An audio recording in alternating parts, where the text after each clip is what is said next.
Hello guys, welcome back to the channel. In this video, I'll show you how to install and enable mods in the Binding of Isaac Rebirth using the Steam Workshop. Before we begin, it's important to know that mod support was introduced with the Afterbirth Plus DLC. Most modern mods are also designed to work with Repentance or Repentance Plus, so you'll need one of those expansions installed before you can use mods. Let's get started. First, open Steam. Go to your library and select the Binding of Isaac Rebirth. Now click Workshop. Browse through the available mods until you find one you'd like to install. You can also sort the workshop by most subscribed, most popular, or any other category to discover new mods. Once you've found a mod you want, open its page and click the subscribe button.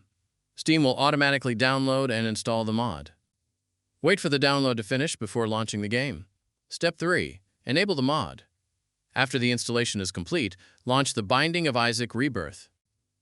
When you reach the main menu, click Start. Select your save file. On the right side of the screen, click Mods. You'll now see a list of all the workshop mods you've installed.